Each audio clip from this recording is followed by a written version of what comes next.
Buya Syafi'i Ma'arif itu adalah seorang yang gila baca ya. Gila baca, bahkan ada satu pesan, curi sebagian waktu tidurmu untuk membaca. Ya, akhirnya dengan hadirnya buku-buku seperti ini kita mungkin menjadi sangat dekat dengan Buya gitu ya. Perbedaan pandangan dengan Amin Rais. Ya. Perbedaan pandangan dengan Amin Rais di musim berkaitan dengan kancah politik ya pasti ya. Kancah politik ya. Sikap ekologi ya, sikap ekologis Buya Syafi'i Ma'arif. Bahkan rumahnya beliau itu cicilan selama 15 tahun ya.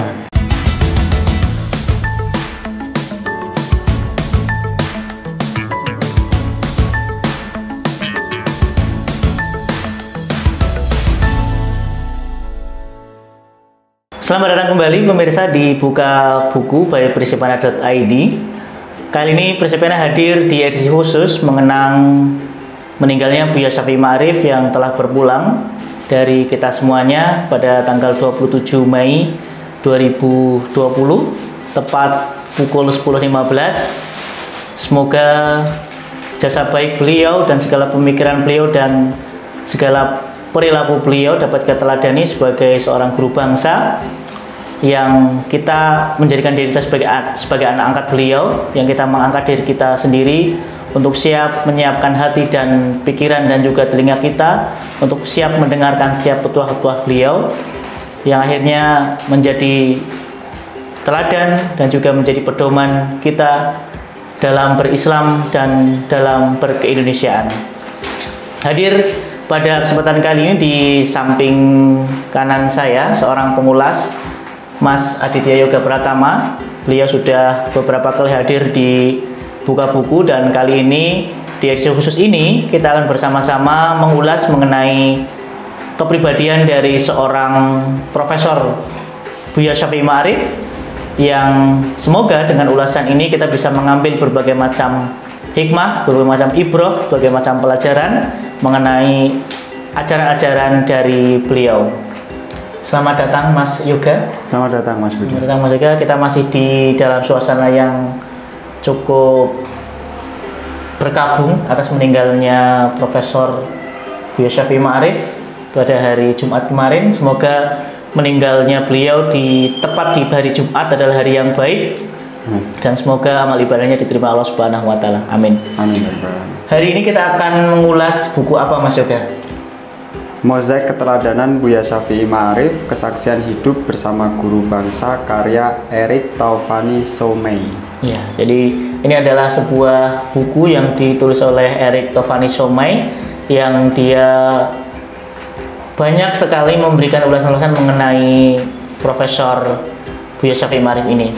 Sebelumnya karena kemarin saya bersama Mas Yoga bareng kita ikut melayat dan kita melihat betul bahwa banyak sekali orang-orang yang ikut melayat dan ikut menyolatkan beliau, dan juga hadir presiden dan juga beberapa tokoh. Ada tokoh dari Katolik, ada tokoh dari Kristen, dan juga kita melihat juga ada dari kawan-kawan kita dari Buddha juga hadir di situ, ikut merasakan kehilangan seorang guru bangsa yang kita teladani bersama. Mas Yoga, untuk kali ini kita kemarin beli bareng ya buku itu di Suara Muhammadiyah dan luar biasa sekali. Mas Yoga dalam waktu 1 hari sepertinya sudah hampir menyelesaikan isi buku. Tentunya ini bagian-bagian menarik gitu ya, dan kita akan coba mendengarkan apa yang pelajaran-pelajaran apa yang diberikan kepada kita dari almarhum Buya Syafi'i Ma'arif ini. Berkaitan dengan buku Mas Yoga, apa yang menarik dari buku ini Mas Yoga? Yang menarik dari buku ini adalah kesaksian seorang kader Muhammadiyah, seorang anak Muhammadiyah, seorang alumni Madrasah Muallimin Yogyakarta yang satu alma mater dengan Buya Syafi'i Ma'arif, yaitu Mas Erik Taufani Soumey, melihat keseharian Buya Syafi'i Ma'arif. Mungkin sebelum ke buku ini Mas Yoga, mungkin dari situ juga ada sedikit biografi dari Buya Syafi'i Ma'arif yang mungkin banyak dari teman-teman Buka Buku juga ingin tahu sebenarnya siapa beliau, bagaimana beliau bisa dikatakan sebagai guru bangsa seperti itu. Oke. Saya bacakan ya Mas. Ya. Biografi singkat Buya Syafi'i Ma'arif.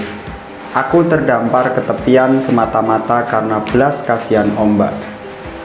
Ahmad Syafi'i Ma'arif dilahirkan pada hari Sabtu 31 Mei 1935 di bumi bersejarah Nagari Sumpur Kudus yang berjuluk Mekah Darat, Kabupaten Sijunjung, Sumatera Barat, dari seorang ibu bernama Fatiyah yang berasal dari suku Caniago dan ayah bernama Ma'rifah Ra'ub yang bergelar Datuk Rajo Melayu, orang terpandang yang berkedudukan sebagai kepala suku Melayu sekaligus kepala nagari.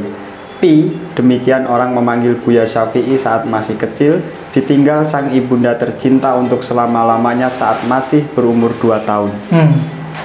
Pi adalah anak kampung yang tidak memiliki cita-cita. Kehidupan orang-orang di kampung menjadi cermin yang memantulkan gambaran masa depannya. Hidupnya tak ubah hanya mengikuti irama arus yang mengalir begitu saja. Hingga akhirnya pengalaman hidup yang penuh dengan onak dan duri mengajarkan Pi untuk menjadi manusia mandiri dan merdeka dengan tanpa menggantungkan nasib pada siapapun.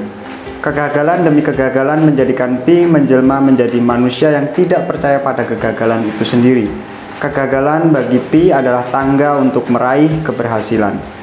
Perjalanan hidupnya yang berkelok-kelok dimulai sejak ia bersekolah di Madrasah Mu'alimin Muhammadiyah Lintau sebagai penanda pendidikan agama telah dipompakan ke dalam dirinya.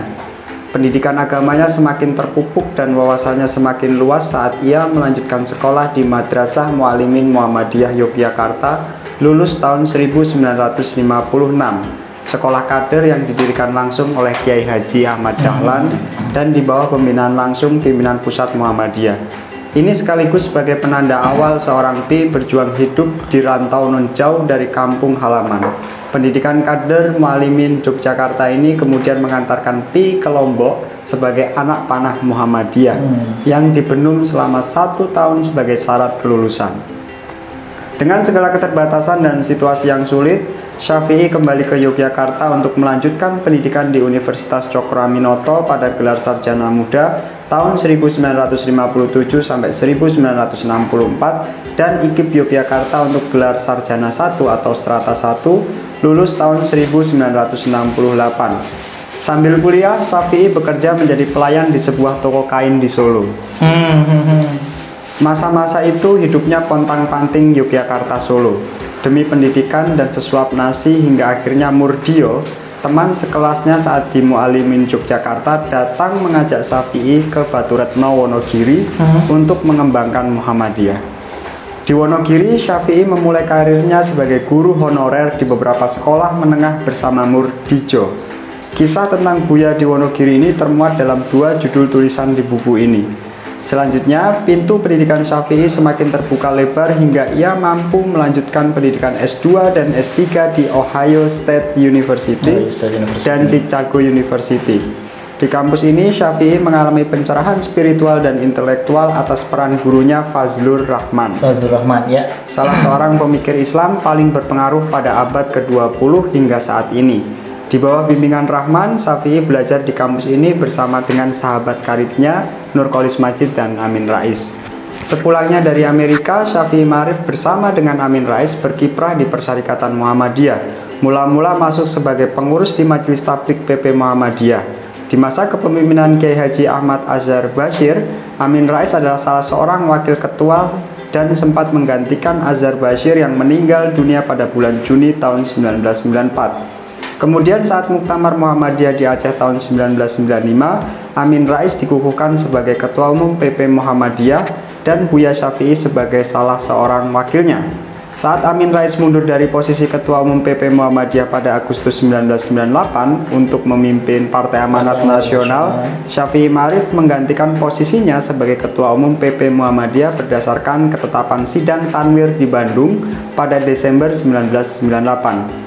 Saat Muktamar Muhammadiyah ke-44 di Jakarta tahun 2000, Buya Syafi'i Ma'arif terpilih sebagai Ketua Umum PP Muhammadiyah periode 2000 sampai 2005. Posisi sebagai Ketua Umum PP Muhammadiyah kemudian menjadi jalan bagi Buya Syafi'i dalam melebarkan sayap geraknya untuk keindonesiaan dan kemanusiaan. Atas kiprah kebangsaannya, ia mulai dikenal luas hingga akhirnya dijuluki sebagai guru bangsa atau bapak bangsa. Penghargaan demi penghargaan dari luar dan dalam negeri banyak diperolehnya. Pada 2014, ia diminta untuk menjadi anggota Dewan Pertimbangan Presiden One Team Press Republik Indonesia, namun ia menolaknya secara halus. Buya Syafi'i adalah sosok manusia yang telah selesai dengan dirinya sendiri. Jabatan dan harta tidak menyilaukannya, meskipun ia pantas mendapatkannya.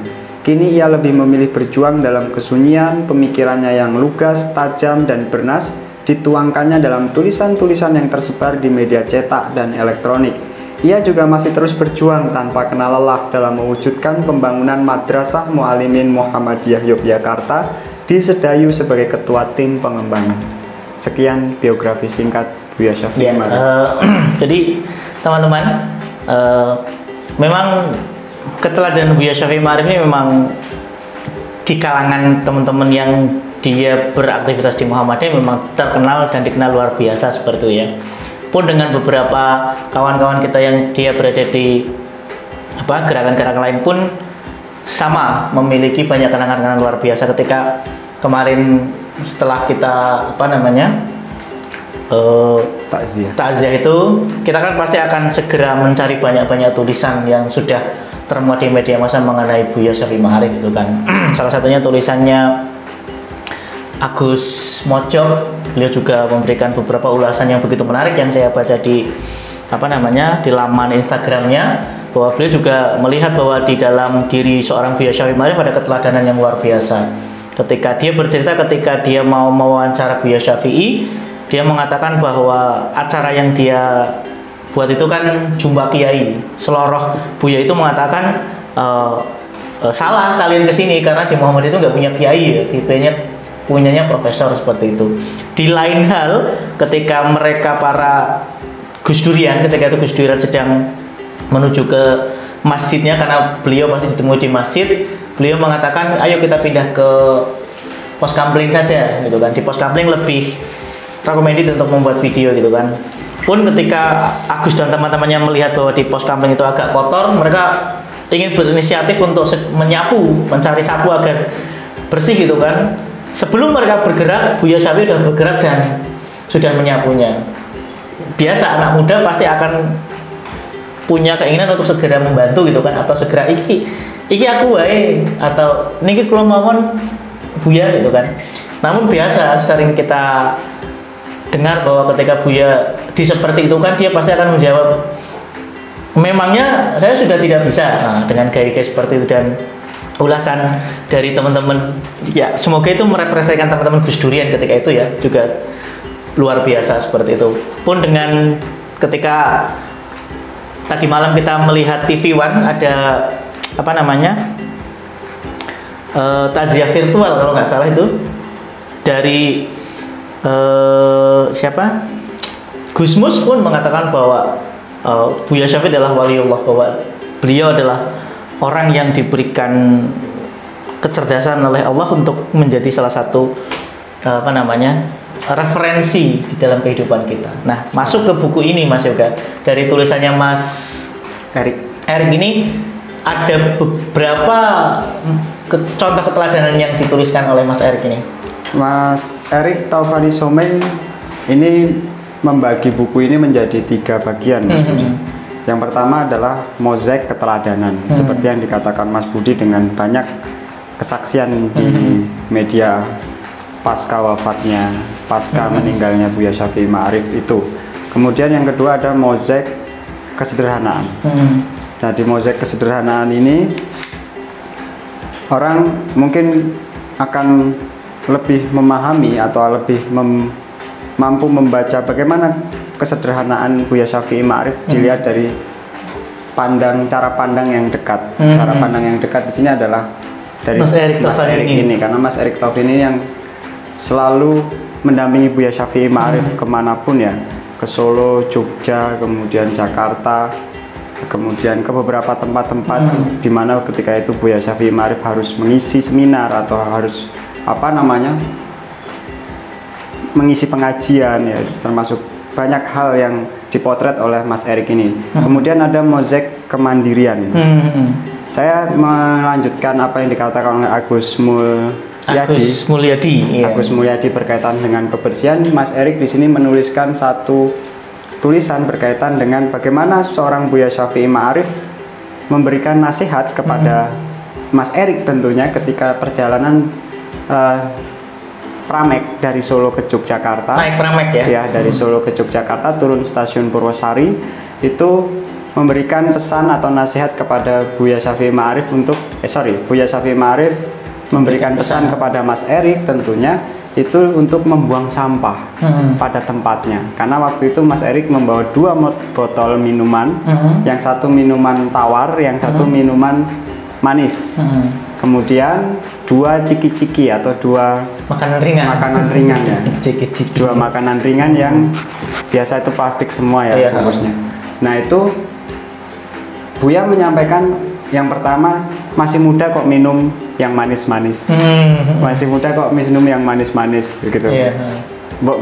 Itu ya pesan yang ditangkap oleh Mas Erik dalam buku ini. Yang kedua, kalau makan sampahnya dibuang pada tempatnya. Artinya ini yang menurut di mosaik kesederhanaan, kemandirian perjalanan ke Solo ini yang menurut saya juga menarik untuk digambarkan ya dalam buku ini. Kemudian saya itu tercengang Mas Budi karena kita kontennya itu buka buku ya. Kontennya buka buku itu di mozaik keteladanan. Ada satu judul itu bunyinya adalah keseharian membaca. Di 51 halaman 51, Buya Syafi'i Ma'arif itu adalah seorang yang gila baca ya. Gila baca, bahkan ada satu pesan, curi sebagian waktu tidurmu untuk membaca. Curi sebagian waktu tidurmu untuk membaca. Dan disebutkan oleh Mas Erik di sini, dikisahkan oleh Mas Erik bahwa Buya Syafi'i Ma'arif yang gila baca saja kalah dengan sosok tokoh bangsa kita juga, Profesor Dr. Amin Rais. Disebutkan di sini kalau Profesor Dr. Amin Rais itu dalam sehari dia bisa menghabiskan 16 jam untuk membaca. Sementara Buya Syafi'i Ma'arif itu mampu menghabiskan 13 jam membaca. Artinya seorang Buya Syafi'i Ma'arif yang separuh harinya lebih 1 jam itu digunakan untuk membaca ya. Untuk membaca. Ini menarik bagi semua, termasuk ada foto-fotonya di buku ini. Ini foto Buya Syafi'i Ma'arif ketika baca buku di dalam kereta. Ini menurut saya sebuah keteladanan ya Mas. Iya, dari seorang yang mungkin kita lihat sudah sepuh gitu ya, beliau masih kuat untuk membaca. Tapi kita juga bisa melihat bahwa memang basicnya seorang Buya Syafi'i itu kan berangkat dari seorang jurnalis ya, ketika itu sebagai salah satu jurnalis di seorang Muhammadiyah. Di awal-awal karir beliau bermuhammadiyah kan memang beliau sangat getol di seorang Muhammadiyah. Bahkan kemarin ketika kita takziah pun kan ada sebuah testimoni bahwa mengatakan di usia beliau yang sudah saat ini beliau ketika meninggal beliau di usia 86-87 tahun ya, berarti di 2 tahun sebelumnya di usia 84-85 tahun seorang Buya Syafi'i Ma'arif itu masih menemani untuk rapat redaktur di seorang Muhammadiyah dan masih berangkat sendiri. Ini kan sebuah keteladanan yang kita bisa katakan mau turun ke bawah gitu dengan usia beliau yang sudah sepuh dan juga dengan kita anggap beliau sebagai guru bangsa yang punya level yang sangat tinggi seperti itu, namun beliau masih mau membimbing anak-anak redaksi di Suara Muhammadiyah. Ini juga teladan yang luar biasa. Nah, di buku ini Mas Yoga ada berapa total keteladanan, kesederhanaan dan juga kemandirian di buku itu Mas Yoga? Di mozaik keteladanan Buya Syafi'i Ma'arif yang dikisahkan oleh Mas Erik ada 10 keteladanan. Sorry, 13 keteladanan. 13 dari banyak aktivitas Buya yang sangat sibuk ya. Ada 13 mozaik keteladanan, di kesederhanaan ada 8, kemudian di kemandirian ada 11. Nah, ini menarik ya bagi teman-teman untuk. Jadi kalau saya menggarisbawahi di bukunya Mas Erik ini sering beberapa kata itu diulang-ulang. Misal Buya Syafi'i Ma'arif itu adalah manusia yang tidak pecah kongsi. Apa yang dimaksud beliau itu? Tidak pecah kongsi itu adalah antara tindakan dan laku ya. Laku itu tidak sesuai dengan apa yang dikerjakan oleh Buya Syafi'i Ma'arif. Bahkan beliau mencuci baju sendiri. Oh iya, mencuci baju. Kemandirian ya. Di Musik Kemandirian disebutkan dia mencuci baju sendiri meskipun ada mesin cuci di situ. Kemudian naik sepeda ontel. Itu juga ada di situ, ya, dikisahkan di sini Mas Budi. Bahwa seorang Buya Syafi'i Ma'arif sangat termasuk di beberapa ini Mas Mas Budi, beberapa bagian itu pesan, termasuk pas waktu tadi ketika Buya Syafi'i Ma'arif perjalanan dari Lempuyangan ke Purwosari itu dia bertemu dengan mahasiswa-mahasiswi yang berjibun di rel kereta api di Pramek itu. Di akhir stasiun Purwosari, Buya Syafi'i Ma'arif masih tetap menyempatkan pesan kepada mahasiswa-mahasiswi yang diajak bicara itu untuk jangan meninggalkan sholat. Jangan meninggalkan sholat. Kita tahu kan Buya Syafi'i Ma'arif adalah seorang yang sangat konsisten. Konsisten dan saya melihat konsistensi Buya Syafi'i Ma'arif dari sholatnya. Saya pernah di Masjid Gotirto itu di area rumahnya beliau tahun 2014 Mas Budi. Tahun 2014 itu beliau di pojok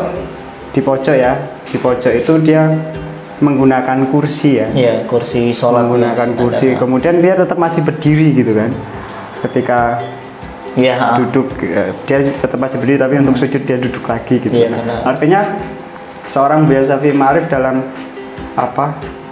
keseharian beliau di tempat tinggalnya, di lingkungan sekitarnya, itu menunjukkan bahwa seorang Buya Syafi'i Ma'arif tetap menjaga konsistensinya itu melalui salah satu. Ini juga yang agak kadang kita dari teman-teman yang mungkin membaca pemikiran beliau agak tidak habis pikir gitu, karena banyak orang yang mengatakan bahwa seorang Buya Syafi'i itu dikenal sebagai orang yang liberal.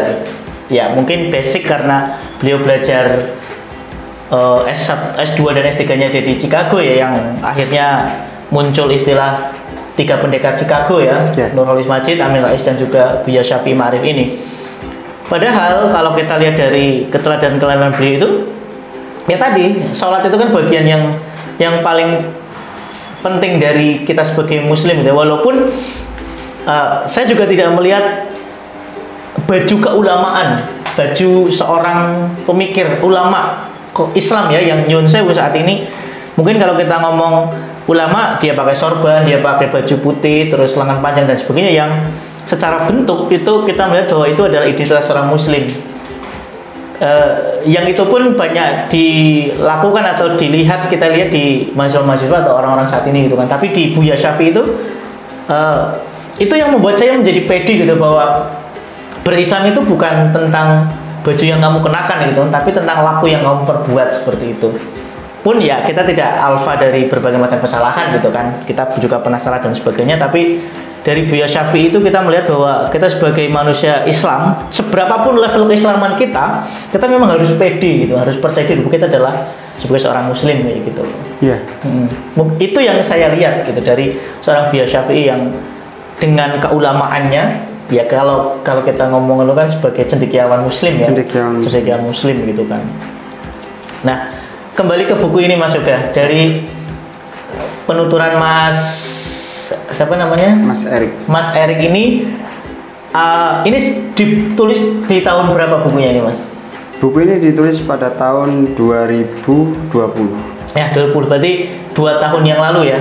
Cetakan pertama 2020 ya? Cetakan pertama 2020. Ya, berarti ini adalah buku 2 tahun, artinya memang kita menemukan atau kita patut bersyukur bahwa ada sebuah buku yang mengulas beliau gitu kan, dan yang akhirnya kita saat ini bisa membaca beliau dari sisi yang lain, dari seorang yang dekat dengan beliau. Kita ini kan orang yang jauh ya, yang hanya melihat Buya dari mungkin hanya kita ketika bertemu di seminar, atau kita menikmati tulisan-tulisan dari buku-buku beliau, atau mungkin sesekali pernah kita juga silaturahim ke rumah beliau kan.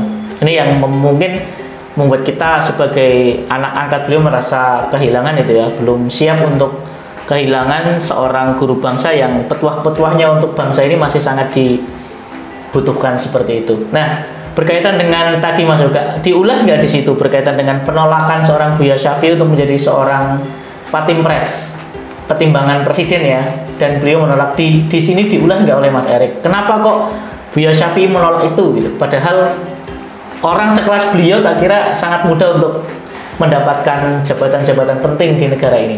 Diulas Mas, dan tidak disebutkan secara spesifik satu judul ya, satu subjudul berkaitan dengan penolakan Buya Syafi'i Ma'arif untuk jabatan-jabatan penting di Republik ini gitu. Iya. Namun di beberapa banyak tulisan selalu diulang-ulang oleh Bung Erik atau Mas Erik itu adalah bahwa apa yang dilakukan oleh Buya Syafi'i Ma'arif ketika dia diberi tawaran atau dimintai tolong oleh Pak Jokowi sebagai presiden untuk menjadi One Team Press adalah ya dengan cara menolak yang sangat halus. Disebutkan saya ini kan sudah tua gitu. Saya ini sudah tua, cari yang muda gitu. Jadi itu yang saya garis bawahi ya. Artinya seorang Buya Syafi'i Ma'arif pun tidak jauh ya, tidak jauh dari lingkaran-lingkaran yang ada di sekitar Buya Syafi'i Ma'arif untuk membangun Republik ini agar lebih baik. Termasuk salah satunya adalah ketika Buya Syafi'i Ma'arif diberi kesempatan untuk menjadi One Team Press. Dan cara penolakannya cukup halus. Artinya gini Mas Budi, seorang Buya Syafi'i Ma'arif itu adalah seorang yang manusia biasa. Saya jadi teringat salah satu murid beliau di Solo, almarhum MT Arifin yang sudah almarhum MT Arifin itu pernah kita sowan ke rumah beliau di daerah Solo. Pak, kita membawa gagasan sok-sok aktivis kan waktu itu. Sok-sok aktivis, kita membawa Buya Syafi'i Ma'arif gagasan yang keislaman, keindonesiaan dan kemanusiaan. Apa kata Pak MT Arifin almarhum, Allahu yarham itu adalah bahwa kita belum mampu apa yang menjadi gagasan besar Buya Syafi'i Ma'arif. Itu adalah satu statement yang menurut saya waktu itu sebagai aktivis mahasiswa di Solo yang masih reaksioner ya, masih reaksioner. Penasaran apa yang tidak bisa mampu kita kenapa belum bisa gitu ya. Ternyata Buya Syafi'i Ma'arif di hal-hal yang paling sederhana dia adalah manusia biasa. Dia adalah manusia biasa yang ketika dia bicara mengenai keindonesiaan, keislaman, kemanusiaan itu adalah sudah menjadi laku sehari-hari gitu loh Mas. Laku-laku sehari-hari ketika semisal di buku itu disebutkan ketika Buya Syafi'i Ma'arif nongkrong di angkringan. Apa makanan kesukaan Buya Syafi'i Ma'arif? Nasi hek dan pisang goreng. Dan itu adalah murah meriah gitu. Kemudian Buya Syafi'i Ma'arif juga banyak memberikan ini tangannya yang terbuka ya. Tangannya yang terbuka, tangannya yang di atas itu kepada orang-orang cilik, termasuk ketika dia sering menyebutkan kulon ini kan kawula alit gitu. Artinya ya ini Mas, jangan kita membaca keislaman, keindonesiaan, kemanusiaan yang sangat besar yang ditulis oleh Buya Syafi'i Ma'arif di beberapa karya-karyanya. Ternyata kita harus lebih membaca Buya Syafi'i Ma'arif dalam kacamata manusia biasa. Bahwa dia adalah sama seperti kita yang mencuci baju, kemudian mencuci baju, kemudian apakah dia pernah bercekcok di rumah tangganya? Iya pernah gitu. Pernah disebutkan di situ juga. Apakah dia pernah bercekcok dengan rumah tangganya? Juga pernah. Artinya ya manusia biasa seperti kita Mas. Apakah dia berkonflik dengan? Nah di sini juga disebutkan ketika perbedaan pandangan dengan Amin Rais. Perbedaan pandangan dengan Amin Rais di musim berkaitan dengan kancah politik ya pasti ya. Politik ya. Disebutkan oleh Mas Erik, dikisahkan oleh Mas Erik, beliau itu bertemu empat mata di perpustakaan PP Muhammadiyah Cikdipuro nomor 28 itu lama sekali Mas. Artinya kan seorang Buya Syafi'i Ma'arif dan Amin Rais, dua tokoh bangsa Muhammadiyah ini ketika mengalami perbedaan ini ketemu, tidak menjauh dan tidak saling mengejek di media sosial dan tidak saling menjatuhkan satu sama lain. Bahkan ketika Pak Amin Rais setelah selesai ngobrol dengan Buya Syafi'i Ma'arif di kantor PP Muhammadiyah itu membagi-bagikan uang, Buya Syafi'i Ma'arif ikut kan disuruh antri, Pak Satpam, terus siapa yang ada di PP Muhammadiyah disuruh ngantri membagikan. Ya biasa, saya punya rezeki, siapa yang mau Pak Amin ketika itu ya. Amin. Tapi Buya Syafi'i Ma'arif ikut mengantri. Ikut mengantri apa rezeki yang ikut jalur rezeki nih. Iya, terus akhirnya uangnya itu diberikan ke Erik, ke Mas Erik diberikan. Terus Mas Erik bilang ke Pak Amin Rais, tadi Buya Syafi'i Ma'arif ikut antri tapi duitnya dikasihkan ke saya. Artinya seorang Buya Syafi'i Ma'arif ya manusia biasanya gitu ya. Manusia dengan ya otentik ya Mas ya, otentik ya. Bukan karena mungkin ya, tapi beliau sudah selesai dengan dirinya sendiri gitu ya, sehingga yang saya melihat beliau adalah manusia yang merdeka gitu kan, manusia yang tidak bisa diganggu oleh orang lain. Dan contoh kasus ketika dulu kasusnya Ahok, ketika kita kemarin diskusi juga kan juga beliau cukup memberikan statement yang berbeda dengan mayoritas masyarakat Islam pada saat itu, dan beliau tetap memegang kata-kata beliau seperti itu. Ini yang menurutku betul-betul melawan arus gitu kan. Artinya beliau betul-betul orang yang merdeka dalam hal pemikiran dan perbuatan menurutku sih. Iya, Mas, sepakat. Yang mungkin menjadi pencerahan kita kaum muda adalah saat ini adalah kita belum khatam untuk melihat banyak pemikiran-pemikiran beliau di buku-buku beliau seperti itu ya. Yang ya akhirnya mungkin kita bisa melihat Buya Syafi'i Ma'arif, kita yang kaum muda yang berada di yang jaraknya sangat jauh, yang hanya melihat Buya Syafi'i di menara yang sangat tinggi. Ya akhirnya dengan hadirnya buku-buku seperti ini kita mungkin menjadi sangat dekat dengan Buya gitu ya. Beliau ngotel, beliau berpakaian biasa, beliau jamaah sholat ya biasa saja seperti itu. Dan akhirnya keseharian kita sebenarnya tidak berbeda dengan Buya Syafi'i seperti itu ya. Betul, Mas. Ini yang menurutku akhirnya kita bisa kita bisa merasa lebih dekat dengan Buya Syafi'i ya mungkin ya. Dan semangat beliau juga ini banget ya. Luar biasa gitu. Iya. Termasuk ketika kemarin waktu kita takziah di Masjid Gede Kauman, sambutan dari Pak Jokowi, Presiden Jokowi, terima kasih sudah hadir dan menyolatkan Buya Syafi'i Ma'arif. Ya, kemudian sambutan dari Pak Haidar Nasir, itu kan sebenarnya menggambarkan apa yang diceritakan oleh Mas Erik ya. Pak Presiden Joko Widodo mengatakan bahwa Buya Syafi'i Ma'arif adalah seorang yang tulus, kemudian sederhana, kemudian sederhana ya Mas ya. Dan dia adalah salah satu tokoh bangsa yang menjadi perekat keindonesiaan ini melalui Pancasila dan sebagainya. Artinya ya kita ketahuinya di situ saja gitu. Tapi tulus, sederhana, kemudian kemandirian itu dijelaskan oleh Mas Erik di buku ini ya. Dijelaskan Mas Erik di buku ini gitu. Jadi kita patut berterima kasih banget sama Mas Erik ya sudah menuliskan buku ini, dan pun dengan Suara Muhammadiyah yang telah menerbitkan buku ini gitu ya. Jadi bagi teman-teman muda, para pendengar Buka Buku yang nanti berkeinginan untuk melihat Buya Syafi'i lebih dekat dalam hal kesederhanaan dan kemandirian dan juga keteladannya, bisa nanti mencari buku ini di Suara Muhammadiyah, bisa dibeli di webnya Suara Muhammadiyah atau datang langsung di kantor Suara Muhammadiyah di toko penjualan bukunya. Oh ya, ini juga yang cukup luar biasa, sebenarnya ini ya ambigu ya.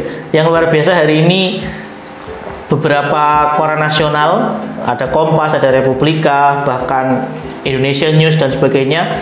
Headline utamanya adalah Buya Syafi'i Ma'arif. Jadi memang masyarakat Indonesia kehilangan seorang guru bangsa yang mengajarkan kita tadi berkaitan dengan kesederhanaan dan keteladanan, yang artinya ya mungkin beliau tidak di kaum muda secara umum tidak begitu populer ya, karena istri saya tidak tahu siapa Buya Syafi'i Ma'arif. Iya, ini beberapa istri aktivis tidak tahu siapa itu Buya Syafi'i Ma'arif gitu kan. Ini kerja berat.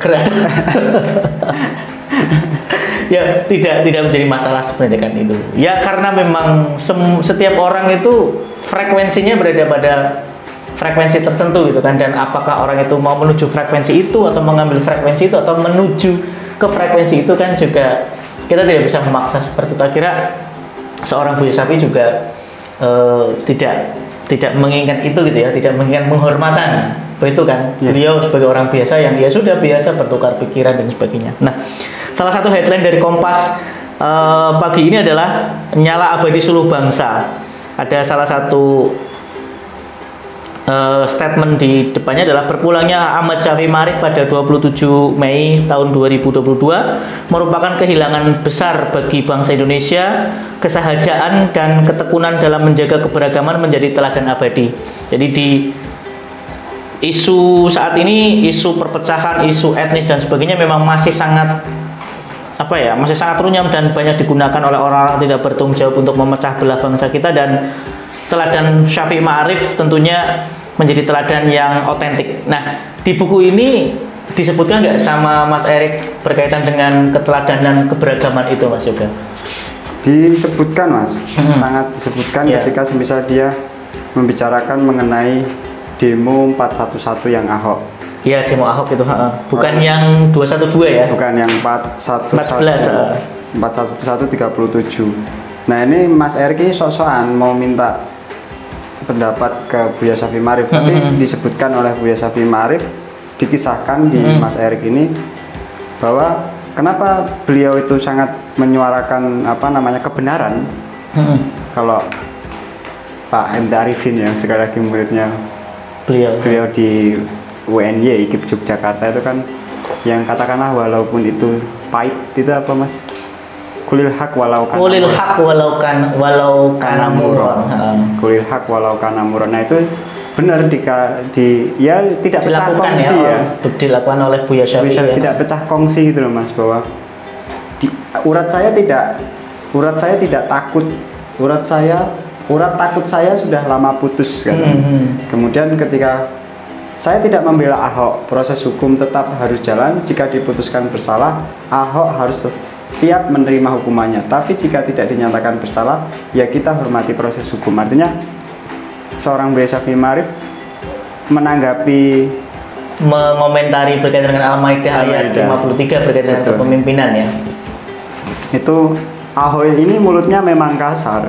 Dia tidak bisa menjaga lisan. Ini Buya Syafi'i Ma'arif. Tapi menurut saya dia tidak punya niat melecehkan Al-Quran dan ulama. Dalam hal ini saya berbeda pendapat dengan fatwa MUI. Saya tidak membela Ahok. Buat apa? Coba Anda buka surat Al-Maidah ayat 8 itu. Orang tetap harus berlaku adil kepada siapa saja yang dibencinya. Ini yang menurut saya tadi soal keberagaman. Bahwa dalam situasi politik yang panas, dalam situasi yang politik yang dan tidak ada, dan Mas Erik di sini merasa malu. Seorang Buya Syafi'i Ma'arif yang sudah sepuh tua gitu berani di depan, sementara yang muda-muda itu pada tiarap semua gitu. Itu artinya nggak bisa kata-kata, Mas.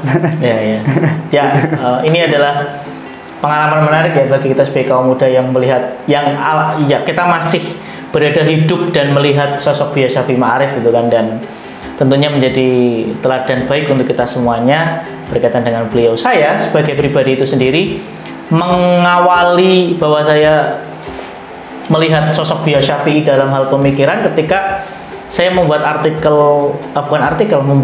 kalau tidak laporan pertanggungjawaban, membuat ini GBHN. Ketika kita di GPHK ketika kita di komisariat. Betul. Ketika itu saya membuat tulisan mengenai bidang perkaderan seperti itu. Saya kutip tulisan Buya Syafi'i di atas sendiri sebagai kalau kita ngomong itu sebagai sumber utama tulisan kita tuh berangkat dari situ, akar tulisannya untuk kita breakdown ke bawah seperti itu. Yang nanti salah betulnya bisa nanti kita cari, tapi pada intinya adalah bahwa perubahan itu adalah sesuatu yang abadi dan kita harus siap untuk menerima sebuah perubahan itu. Jadi yang abadi itu adalah perubahan gitu kan. Yang abadi itu perubahan itu akan terus terjadi seperti itu sampai pada titiknya adalah alam semesta ini hancur di akhir seperti itu. Jadi menurutku itu bagi saya itu tulisan yang menjadikan kita untuk terus beradaptasi dengan perubahan-perubahan itu. Bukan berarti kita mengikuti perubahan itu dan kita larut dalam perubahan itu, tapi kita beradaptasi. Beradaptasi kan bukan berarti larut dan mati di situ, tapi bisa tidak kita hidup atau survive atau bahkan membuat sebuah konstruksi baru di dalam perubahan-perubahan itu, atau bahkan kita melakukan perubahan itu seperti itu. Sepakat Mas. Terus saya jadi teringat waktu saya ini terakhir Mas ya. Saya kan alumni Sekolah Kemanusiaan dan Kebudayaan Ahmad Syafi'i Ma'arif dari Ma'arif Institute ya? Ya, Ma'arif Institute angkatan ke-3. Jadi waktu itu kan biasa untuk bisa lolos kita itu harus bikin makalah. Nah, makalah yang saya angkat itu adalah sikap ekologi ya, sikap ekologis Buya Syafi'i Ma'arif. Saya menulis itu.